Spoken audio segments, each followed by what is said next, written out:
Kita beralih ke sorotan lainnya, Saudara. 166 narapidana mendapat pengurangan masa tahanan atau remisi pada peringatan Hari Kemerdekaan Republik Indonesia 17 Agustus kemarin. 16 diantaranya bebas langsung pada hari itu dan langsung bisa meninggalkan tahanan. Total narapidana yang memperoleh remisi tahun 2019 sebanyak 4.167 orang dari seluruh lapas, rutan maupun cabang rutan se-Aceh. Pemberian remisi umum ini adalah momentum yang selalu ditunggu oleh narapidana, di saat semua orang turut merayakan kemerdekaan Republik Indonesia ke-74 tahun.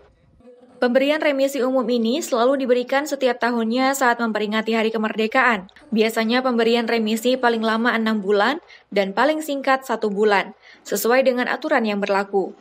Di tahun ini ada 116 napi di seluruh Aceh yang bebas karena memperoleh remisi.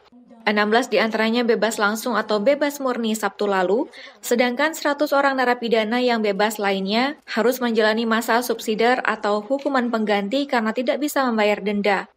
Yang bebas murni hari ini 16, tapi memang sebetulnya yang karena dapat potongan remisi ada 116.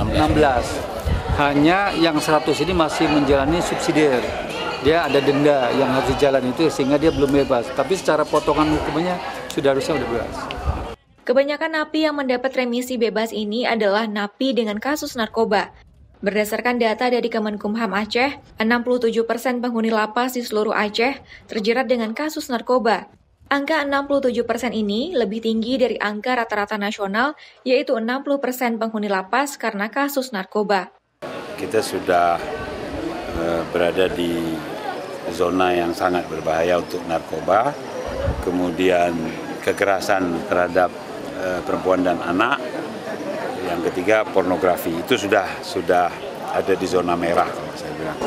Sehingga ke depan memang semua stakeholder harus merumuskan kebijakan yang baru, nggak bisa dengan kebijakan dan skema yang ada.